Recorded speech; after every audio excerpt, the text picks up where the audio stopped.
It is your girl, Mimi Talks, and this is Talk to Mimi, the podcast. Tiffany Speaks. Tiffany Ellis, motivational speaker, all around it girl, all around that girl up in this thing.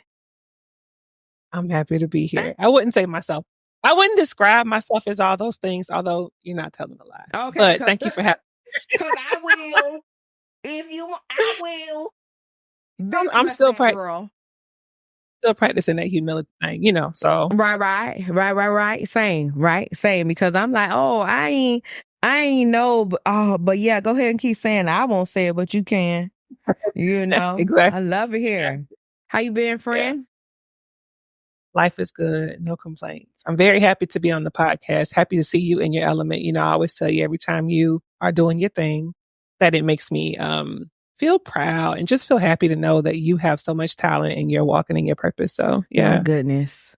There's so many times and there are very few people. I can say that with so much confidence. There are very few people that I can, in my heart, feel like, what would this person say right now if they saw me not doing what I'm supposed to be doing? And let me tell you how loud your soft voice is.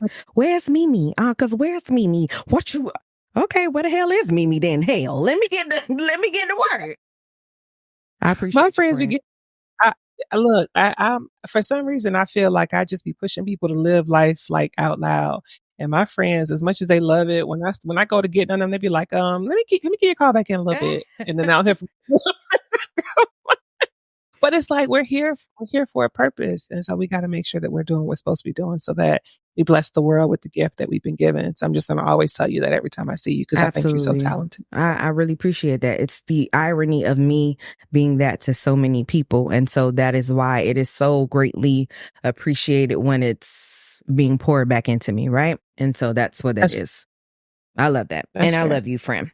All right, let's jump into it. Yesterday was Mother's Day or whatever. So let's talk a little bit about motherhood. One of the, I feel like I want to call it the projects, like the housing projects. Like, is it, listen, Linda, I have a teenager and I don't it's giving know. Ghetto.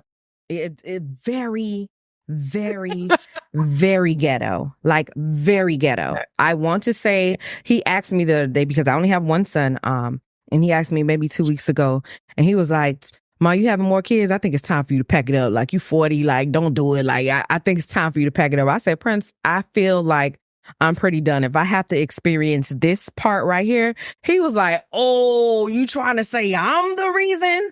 Yeah, nigga. Yeah. Yes. Confidently. Yes. Teenagehood. Each stage that you have not yet experienced and you are experiencing for the first time as a parent, because I think also kids don't realize that this is my first time experiencing this as a parent. Yes, I was 16 before, but I was 16. I am currently 40 and I'm about to try and figure out how to not catch a case. This is such a nuanced conversation. Mm-hmm. And I feel like that for me to say everything I feel about motherhood and parenting, It would take a whole episode, right? Because it's like, it's such a layered conversation. Yeah. But I think it's important for me to say, when it comes to motherhood, I feel like it's a lot of moms out there who feel things that they are afraid to say because they're worried about how people are going to judge them when they're honest about experience as a mom. That's the first thing I want to say. And so at some point, I would love to see a safe space for moms to just kind of really lay it on the table and just be able to say, like, the shit I'm dealing with. And this is not fun or okay or whatever it is. Yeah. But then the other thing is like, I just feel like as much as we love our children, I think people, and I put this on my post yesterday, people think that just because you're a mom, that's your life's purpose. That's your life and that's all you are. And I'm raising kids, but also like when I'm done with this, I still have a whole life I'm here to live. I'm supposed to live while I have my kids, but definitely I still got a whole life to live. And I'm not structuring my life around my children for the rest of my life. I'm not here just to be your mom. And that's it. That's not how this goes. I speak about that frequently. I speak about that so frequently. Like, I'm Melissa. I am a XYZ. But don't miss the first part. Hi, my name is Melissa. This is me as a whole. All of the other things surrounding, I'm a podcaster, I'm a mom. Those things are the little spider things that we used to have to do when we were writing a story. Had to do the little, all of those things are the outskirts. And I think that, for the longest time, that was the only thing that we could be, but that's what they put to the forefront. Because if you didn't, then what type of woman are you? What type of person are you? How dare you have any type of other thought streams that your life is supposed to revolve around these children, and these children go off and live their own lives, and now you standing here looking like, what do I do now? Yeah, that's why so many women are lost. And I'll say, like, being a mother is by far one of the best things I've done. Like, Sure. I'm so feel very like honored that I was chosen to mother 2 children, right? Absolutely. But in breath, I also feel like outside of them, and I posted about this yesterday, outside of them, I'm a whole ass person that has like all these other things going on. And there's one more thing I want to say about that.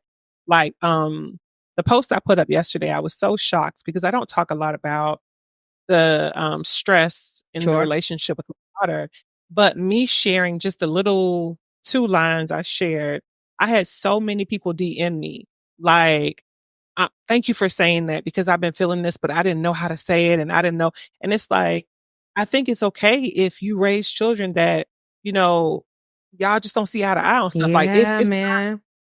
it's not that you don't love your kid. It's just like sometimes kids grow up to be people that you wouldn't really fool with if they weren't your children. And it's okay, like, I don't know. I don't know how else to say that in a nice way. That the safe space that so many mothers don't have, because we feel all of the things, because God forbid we're people too, right?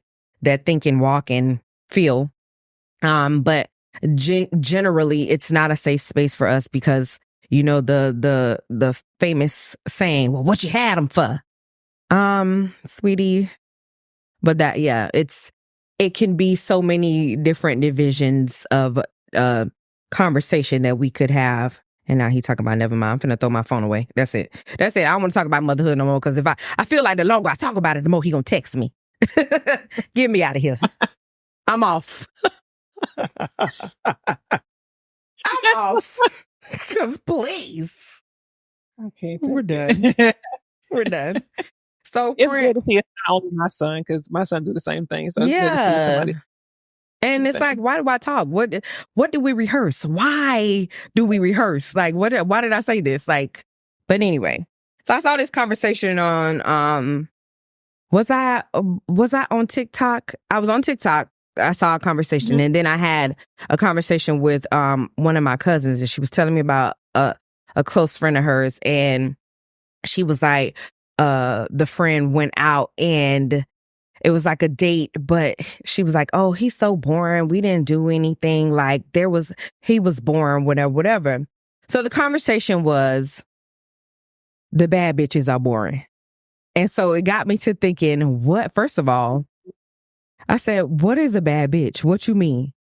Right? Yeah, what does that mean? And that's what I want to know. What is the definition of a bad bitch? What's that? Right? Because I'm asking you, what's a bad bitch? Because the girls be down here like it's just hair done, nails done, everything did. Like it's giving you fancy.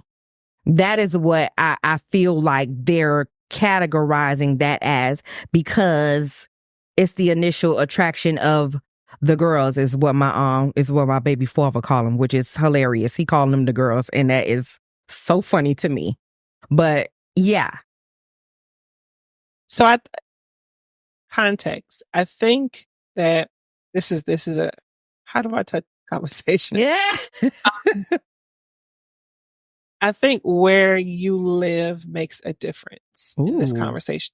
I say that because when I come home to Miami, I'm not like most of the women I know at home, but I'm okay with that. I'm not judging them. Sure. I don't have any issue with it. It's just we're not the same, right? So like,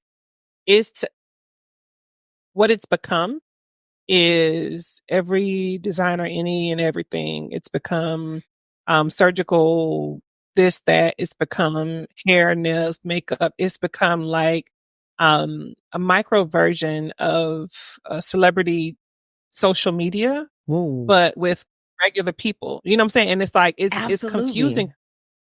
But I don't think that that's it's just hard to see past that. And that's what it's become. And I don't know how that happened. My husband and I talk about it often. We think that when social media made celebrities more accessible and we began to see how that we like grab pieces of their life and we kind of started to emulate that, but it's not actually who we are. So I say all that to say I don't know what would constitute as that phrase you use, but I just know that based on where you live, I guess that means something different, you know? Sure.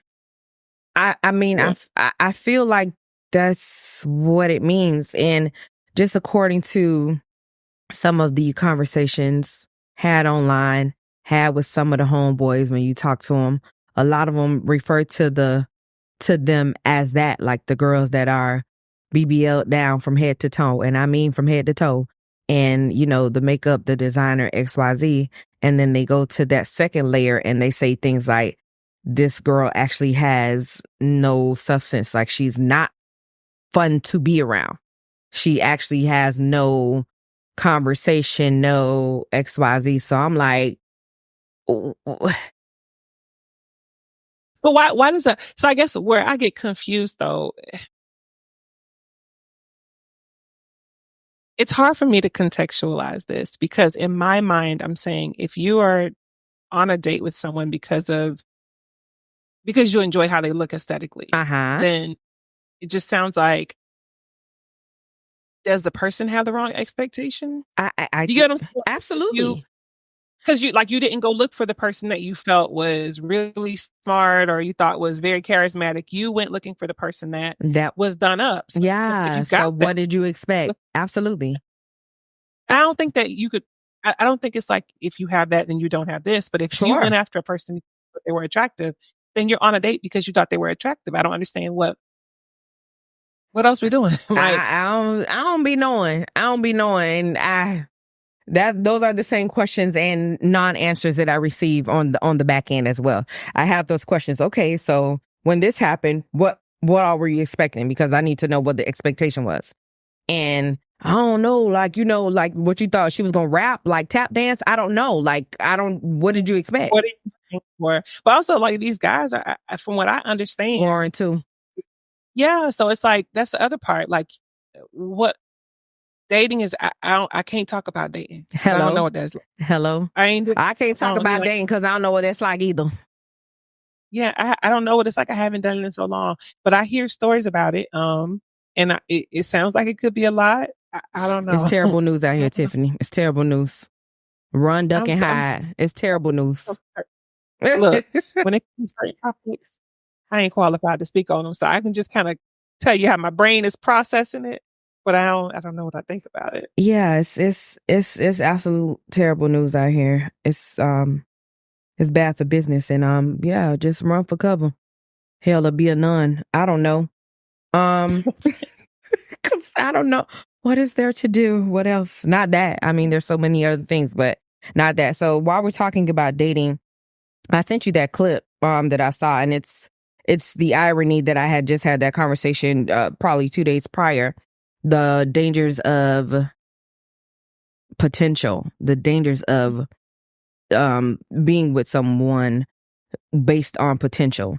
And I said that to the person that I was talking to. I was like, I feel like if you start just leaning specifically to potential, right? Because I feel like we all have potential to something, right? We haven't reached our full anything. We're all on our progress, on our journey to whatever. So everyone has their whatever that looks like. I feel like though, and I'm going to say this and it's going to sound so crazy, but I've been told this more than once. So it is in fact it's still crazy, but it's still factual.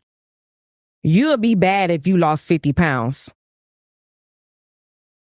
So in fact, you don't like me, and that's okay.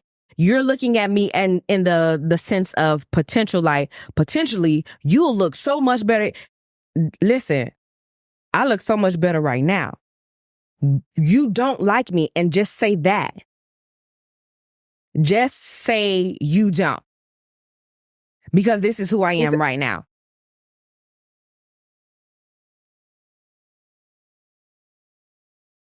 Talk to me, friend. Because I think we're seeing this different. Okay. What you got? What you got for me?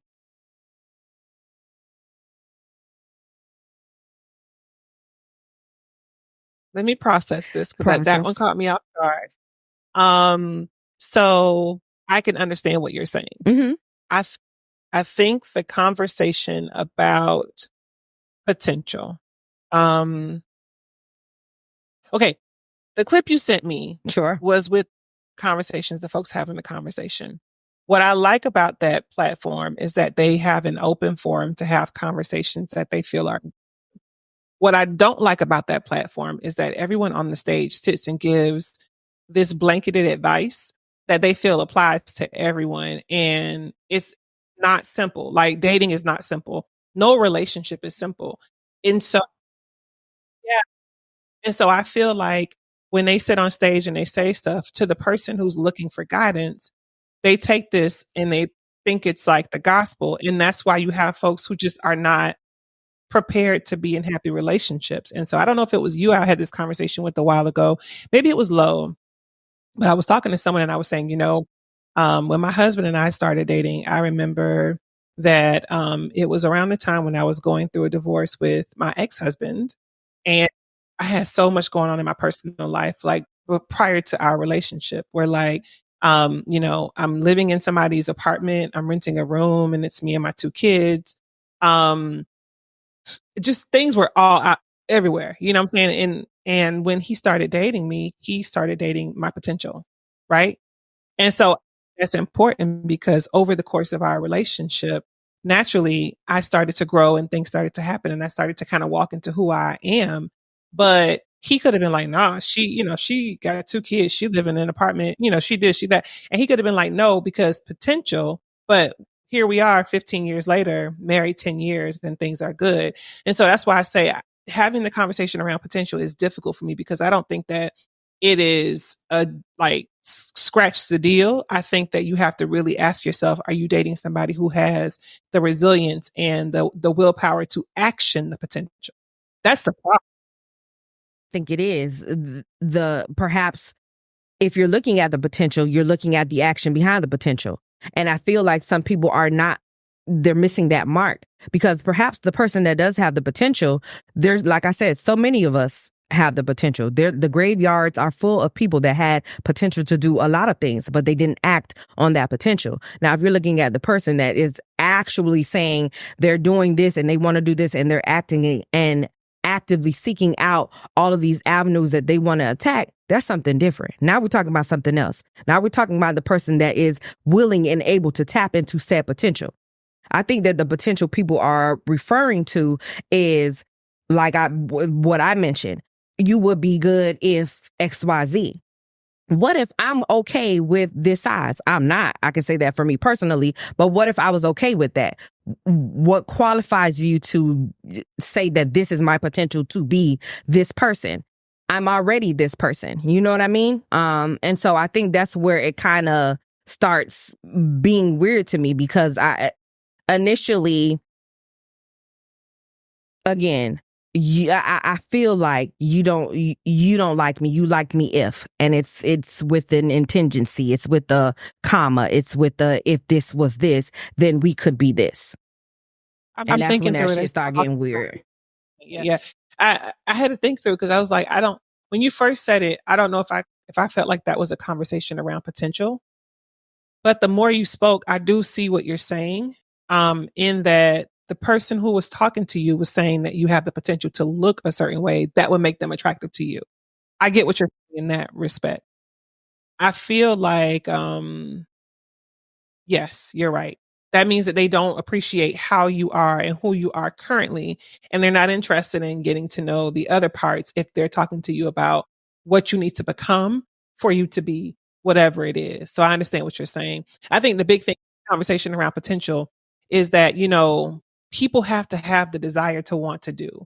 It's just like, it's stop being a life coach, Melissa, because I was life coaching people, and this is what I immediately saw this, like within my first few clients, and this is nothing against them, but with my first few clients, I'm talking to people and they're telling me the things they want to do. And I'm telling them, okay, this is what and when I'm in this situation, what I've learned that helps me to get from here to here is this. And I'll kind of lay it out for them.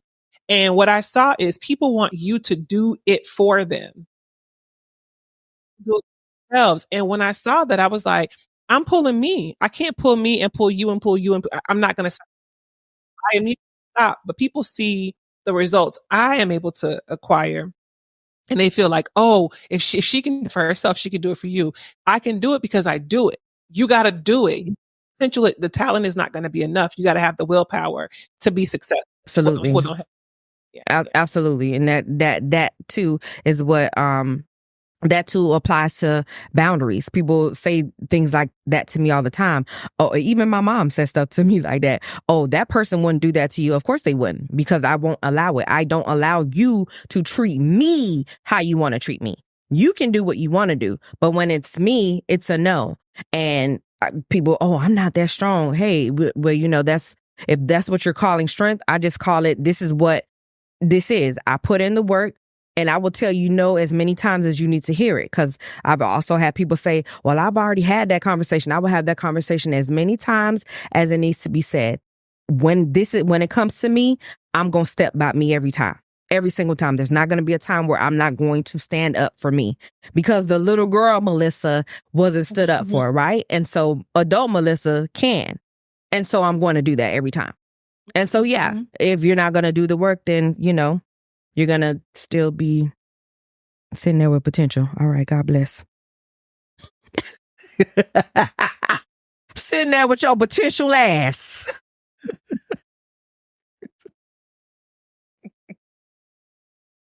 Whoa, friend. They was down there talking about Beyonce hair. Did you see the clip? I sent you the clip. I wanted you to read the comments. I wanted you to... I'm not. They got to find something else to talk about. First of all, like, let the girl live. Like, just let her live. I stand for her every day, all day. And I'm going to tell you, today was the first time that I've ever listened to Cowboy Carter. And I waited to listen to it because there was so much conversation about it before that I didn't want to take part in groupthink. So I was like, let me just kind of pull back until the conversations died down. And I don't think I haven't even finished listening to it. And this might sound so like over the top, but I literally had an experience with this album. I was listening to the songs, but I was like reading the words because I was reading the lyrics, like listening to it. And then I was also thinking about what this album signifies for her, what it signifies for Black people, like what she is attempting to do and the storytelling in the album. And I was just like, I understand why so many folks be hating on this girl, because like, y'all don't like her. You will never accomplish a tenth of what this woman has accomplished. So I get it. You're jealous and you don't want to say that. But there's so much, like, people need to just find something else to talk about. Like, who cares? Frontal. I don't care. That was why did I say the same thing? I said, first of all, it's clear as day that she's not. But secondly, let's go with your theory. So what? Let's go there. So what? Yeah. Because it never gave bald headed. Everybody was cool when Solange had her hair down to the middle of her stomach, right? Why is this so far fetched? And mom or sister, all of them got heads full of kids. Everybody, like, you know those folks who just you got a head full of hair right now. You wear wigs all the time. What's the difference? Like, yeah, because it's very easy for me because this wig is on right now because otherwise I'll have an afro. No, but I thought that was your hair because your hair is long. It's about the same length. That's correct. But also, wrap this up. Because when I get home and I could take this off and I could just look like SpongeBob in peace, I just want to do that in peace, okay? I just want to just be bald-headed in peace, please, y'all. So yeah, I don't know why it's so far-fetched. I don't know. I just feel like they're just so committed to hating this lady. And I get it, heavy is the head, and she's been breaking boundaries and just knocking down doors for the longest. And I just feel like, what really just brought me to have the conversation is, like I said, these people had like full like PowerPoint presentations, like complete utter dissertations as to why this not her hair. And I was just like, is this where we are, y'all? Because I'm tired. If it is, let me off this stop right here. Of course they did. Haters go the distance. That's me pulling the bus driver thing. Let me off. Haters go the distance, Mimi. I'm not shocked at all. I think that we are our own worst enemies. And the thing is, like, I feel like what we got to do a better job of is the whole, I don't know this for sure, but I saw a documentary on TV about this album because there was a lot of Black country artists who were bothered by the fact that she was able to make this album and it, rose up the charts and did this and did that. And they have been trying to knock down the door forever and they were not getting any play in the industry. So they were kind of bothered that it was so easy, quote unquote, for her. But then you could hear them kind of hating too. And then you hear the folks who are, talking about the album. My thing is like, what we do a bad job of is kind of sticking together and supporting one another. And when we have so much hate coming from everybody else, at some point we have to understand our collective power and we got to start doing a better job of like uplifting those who are knocking down the doors for us because her efforts and energy are going to make way for stuff. And I just feel like, I say this frequently. I think I said this the last podcast that you and I did. They did a number on us because the way that they've infiltrated us so badly that it is like, I don't know the day that will arrive that we collectively unite and see that this, whatever it is that we're doing to push us forward, is for us to be pushed forward. So she shines the light on something that we've been doing, that we've created, essentially, right? And she shines the light because she's Beyonce.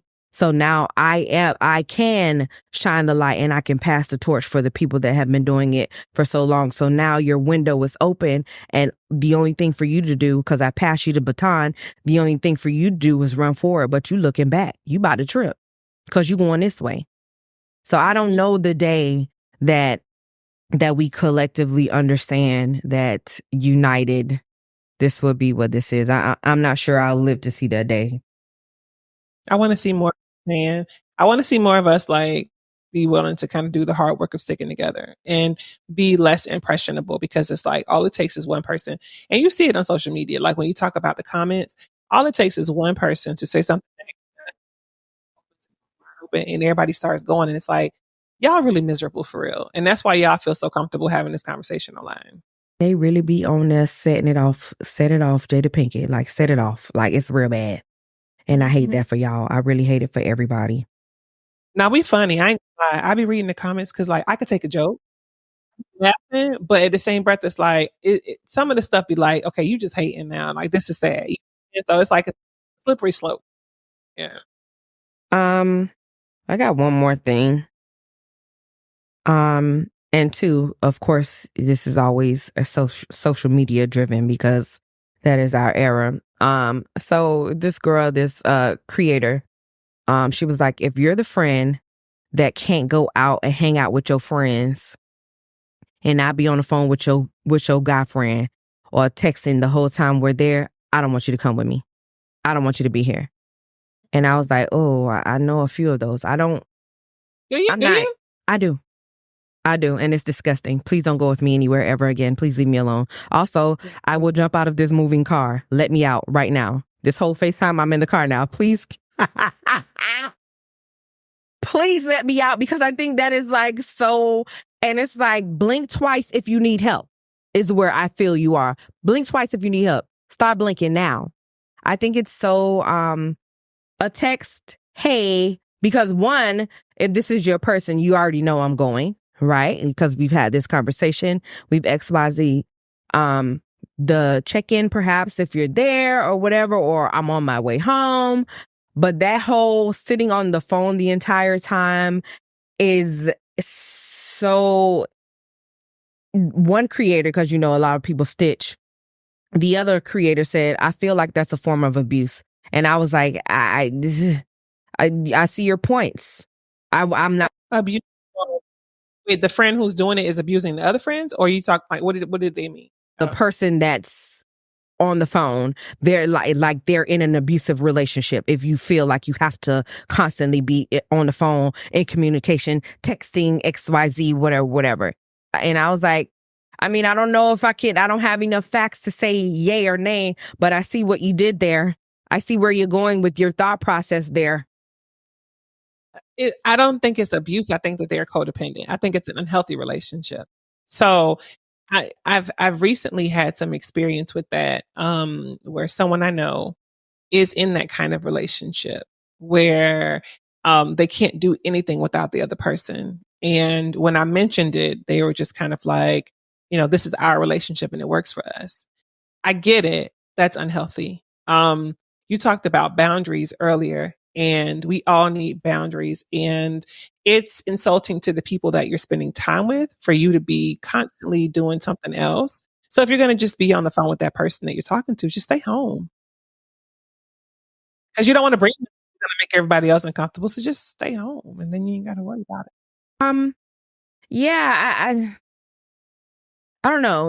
Like I said, I don't have enough facts to go on what that is, but I feel like if I have 2, 3, 4 kids and this is my hour and a half to go do a cycling class, you standing outside waiting for me to be done with cycling class is insane.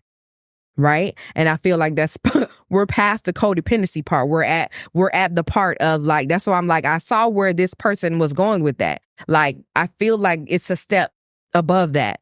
Codependency is like, oh, I always want to be with you, all of those things. And I got it, because there are some levels of that. Like especially if I fought for the whole day, I can come home and take my damn Superman, Superwoman cape off, and we can go in here and like my person now want to sit with you for the next 6 hours or whatever it is. Okay, cool.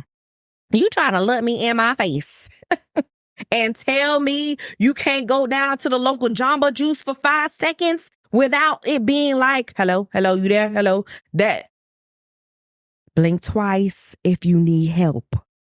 And so you think it's the person that's doing the calling, and you don't think it's the person who's on the phone? That's the thing. I don't know who's who. I don't know who's who in this scenario.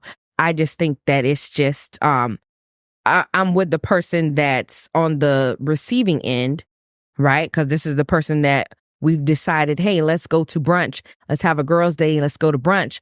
And you're the person that's 2 feet away from me doing this while we're here to have a little local mimosa, a little local. Both people are not okay. Both people. I would never be in a relationship with someone who required that. So if you are in that relationship, why? Right? Like, I think it's both people. It can't just be one person, because that's love that I wouldn't be interested in receiving. So I wouldn't even put myself in that position. But if I put myself in that position, it's because there's a part of me that to some extent is willing to accept that. And then that begs the question, like, why is that okay with you? Why is any part of this okay with you? So it's both people. It's not just the person that's doing the calling. Agree. And also run for your life. Also, let me out of here. Also, don't come. Also, don't come. Stay home. Listen, y'all, I want to be a responsible creator and tell y'all that I think when it comes to relationships, you do what works for you. No 2 relationships are the same. But there are markers of health, right? It's just like when you go to the doctor. No, you don't have to be a certain size for you to be deemed a certain this or that. But there are markers for your health. Your blood pressure will tell you the right range or whatever.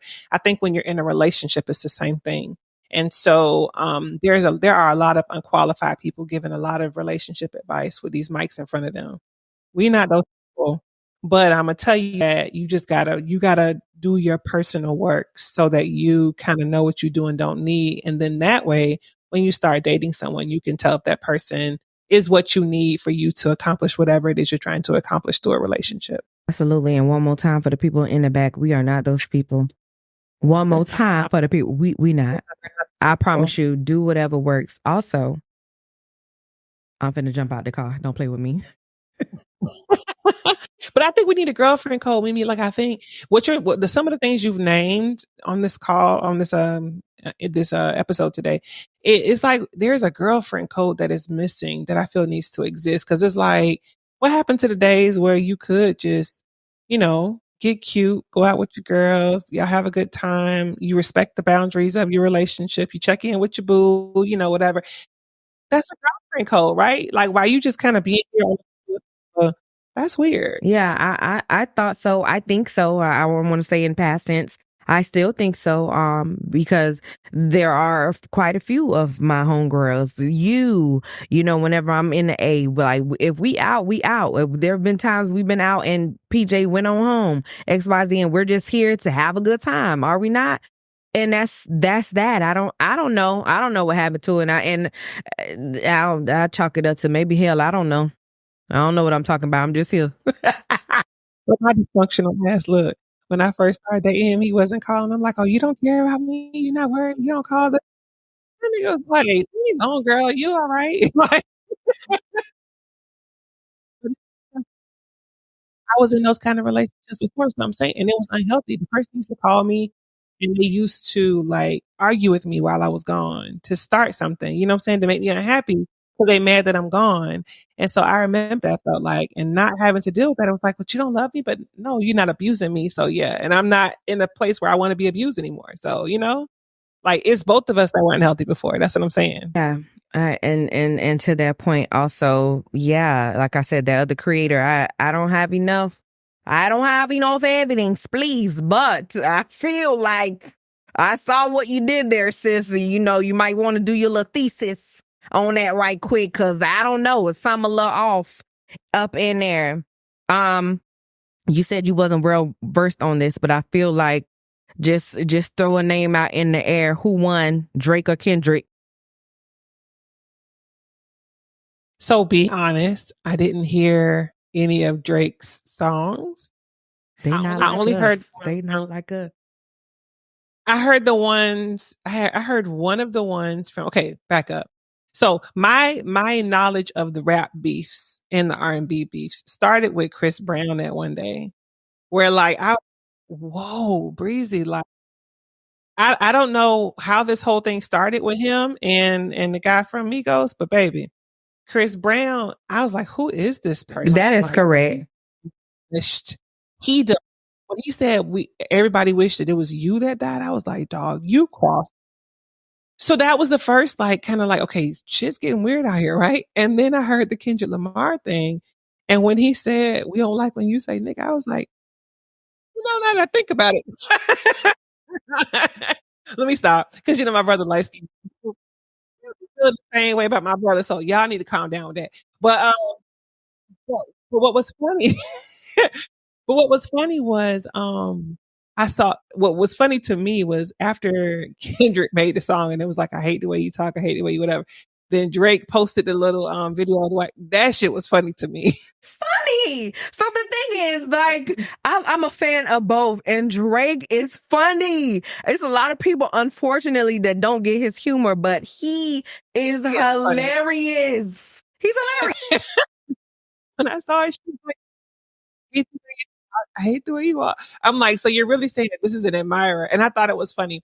What I think is like, I don't know. I still don't know what happened with those two. I don't know why they started beefing, but it just is. I think that we walked in on the middle of a conversation, and that's with everyone, right? I think the Chris Brown and Quavo thing started years ago and I think it has something to do with Karrueche. Chris Brown is always been one of those possessive kind of guys, appear to be. I don't know him personally, so I can't say, but especially with her. Yes. So anybody that looked her way, so this has been years long. This isn't something brand new. I mean, some people might just be, like I said, we're just literally walking in on the middle of a conversation. I just want to say that when Mercury got her micro braids, when Cat Williams had did that interview, And since then, the shit been on a downward spiral. I never saw that. I have not watched the interview in its entirety. All I've seen were clips, and long enough clips, not like 30-second excerpts. They were like 2-3 minutes worth of something where I could kind of piece together whatever. I still haven't dedicated my thought process to watch. I think they said it was like 2 hours long. I'm not sure I have that portion of my life to dedicate to watch that interview. But what I'm saying is, once that interview came out and it was just him saying all of the things and naming all of the names, it has been nonstop. We're in May, mid-May at that. We're getting ready to enter into June. So 6 months worth of Rick Ross and Drake, Kendrick and Drake, J. Cole and Kendrick, Chris Brown. And like every time you look up at somebody else, I say, okay, well, the girls is fighting. They out here fighting. I don't know what's going on. You know, what I don't like, I think I did hear like a clip of somebody saying something about they're going to do something to somebody. My thing is like, it's always our artists. And it's very reminiscent of like the Biggie and Tupac thing. And it makes me get, that's for me. Like, yeah, maybe I'm too serious about everything, but I'm just like, I don't want to get to the. I felt the same way. I felt that same way. Yeah. I feel like because we lived through that and we're not willing to talk about how traumatic that was for us, because I mean, we don't know them personally, but these two people were literally at the top, right? So they were who we were looking to. There was nobody battling Biggie. Nobody, I don't care what you say, right? And there was nobody battling Tupac. They were at the top. And for both of them to go out the way that they did, it was like time out. I think the part that people are appreciating, and I'm hoping that it can just kind of stay in this vein, that they're just kind of keeping it in the studio. Listen, rap your raps, do your dance, do your West Coast sea walk, whatever y'all, and do your thing over here, do your thing, and just let it be that. I feel strongly like it's going to stay that way unless and until somebody click out. And it's typically not usually the artist themselves. Is some vigilante, that's trying to do the most and just, yeah. So, I said all that to say in hopes that it kind of just stays this way. I feel like it was a good time for hip hop for me personally. I'm a fan, music is what I am. So I felt like it was a good moment. There hasn't been a time like that in a long time. The last time we had a little uproar like that was the Drake and Meek Mill thing. Like when Drake came back to back, whatever, when he did all of his stuff, I was like, oh. Wait, so back to Meek Mill? Huh? That song back to back was for Meek Mill? Yes, ma'am. I didn't know that. And I love that song, but I didn't know that. Yes, ma'am. That was for Rameek. That was for him. What song did Meek make for him? I can't remember because that's how big back to back like overshadowed everything. Because that back to back was the second song. Drake had already put out a diss record. And then 3 days later, he drops back to back. I don't even remember what the first diss track sound like from either of them. That's how big back to back was. That's why I was like, that was such a moment in music because nothing else mattered. I could rap back to back probably flawlessly. Me too. Charged up was the other one? Okay. Yeah, I and now that you say the name, yes, I do remember that. But yeah, back to back overshadowed all of it. And so now I need to listen to Meek Mill's song to hear what he had to say, because that was tough. Yeah. And so I feel the same way. Like because this wasn't Kendrick's first diss in this whole thing, but Not Like Us kind of just blew everything else out of the water. God bless everyone else. This is the one, when they keep saying when HBCU season, when football season coming up, the bands are going to have a time with it. And I hope they do. I really hope they do. Like Us is the last one that he put out. Yeah. I'm going to listen to it. I think my husband about it in the car, but I hadn't heard it yet. But they were like, "Oh, Drake needs to stop writing after this." So I need to go and see. That was the one. That was the one. Drake put out something after that, and it was pretty good. But also, Not Like Us was it. We're done. I got a question. I haven't been watching Shannon Sharpe's show, but I saw he did an interview with Amanda Seales. Did you watch that? What are your thoughts on that? I did not watch it. So I haven't watched any of Shannon Sharpe's interviews in its entirety.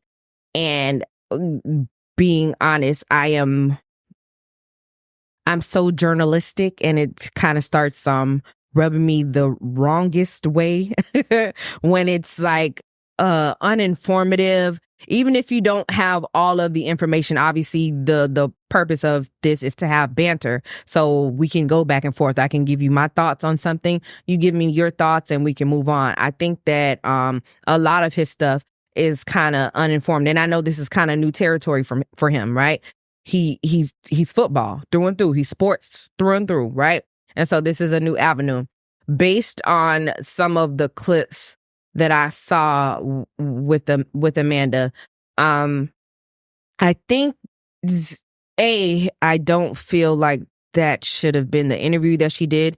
I know she wanted to do an interview with Essence, and Essence canceled on her at the last minute, which is wild. But I'm not sure. Did? Huh? They did? Yeah, they canceled on her. She posted it. She was like, I was supposed to be meeting with Essence at 3. I think at the time it was 12. It was that day. They canceled the same day. She was like, I was supposed to be having this sit down with the people of Essence, whatever. And she was like, in true Essence form. I'm kind of paraphrasing because I can't quote what she said, but she was like, in true Essence form, they canceled at the last minute, yada, yada, yada. So it didn't go through. So I think that Shannon Club Shay Shay, his platform is really big, and shout out to him for that, right? Because that's not an easy feat. I'm not sure if that is where she should have lived her truth. I do feel like people genuinely don't like this lady without knowing her. They don't know her from a can of paint, and they genuinely don't like her. I do feel like, because I want to say this right and not sound like self-righteous. No. Yeah, I do feel like she's kind of in the space where she always feels the need to put people on the right path based on what her thought process is and her experience and all of the things. I think that she hasn't graduated to the space of sometimes some things don't need to be said, even if it's right.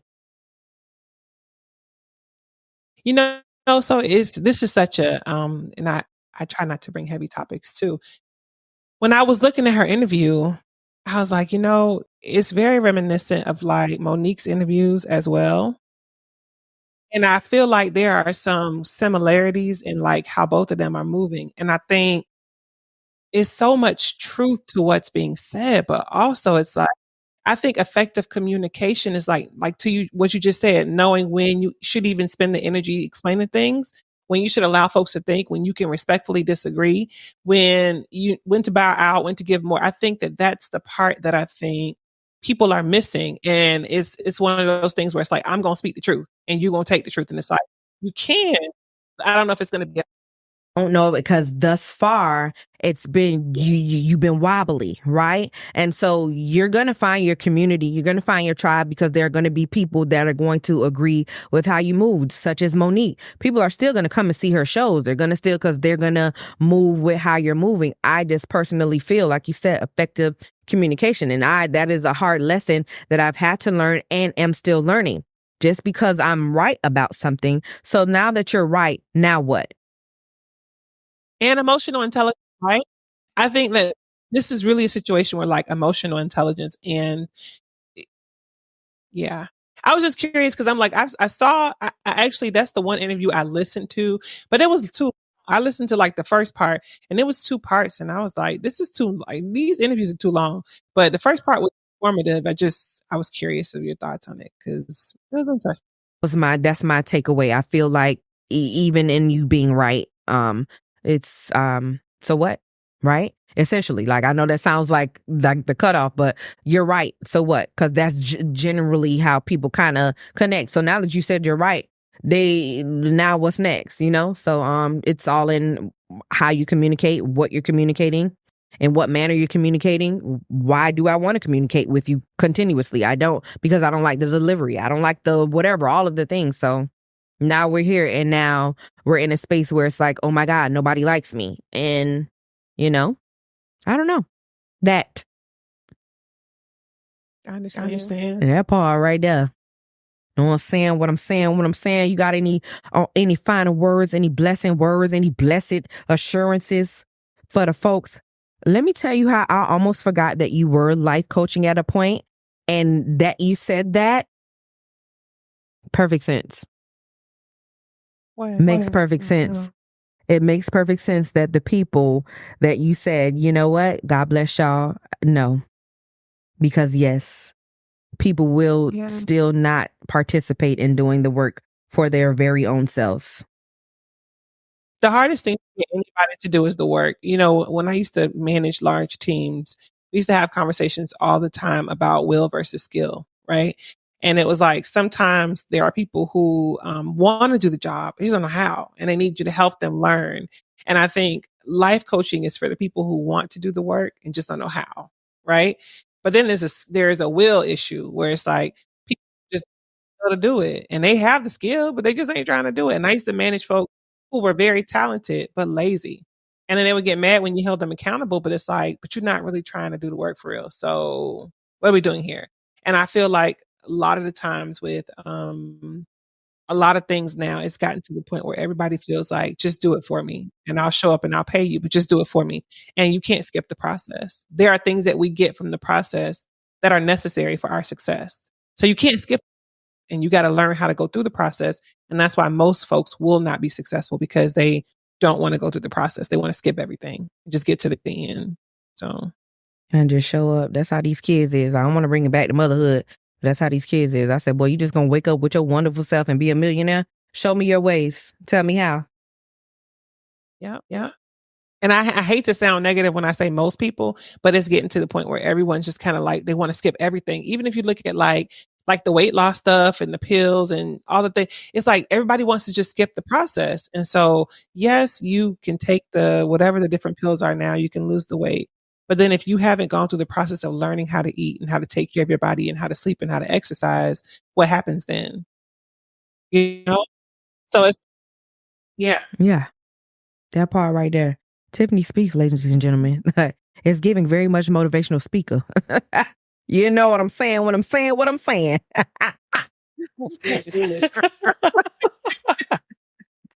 You know what I'm saying? Listen, I miss you, friend. I missed you when you came down here, but you know, I gotta make my way downtown. Making my way downtown. I gotta make my way up there and you know, stay 10 minutes away so I can sneak over.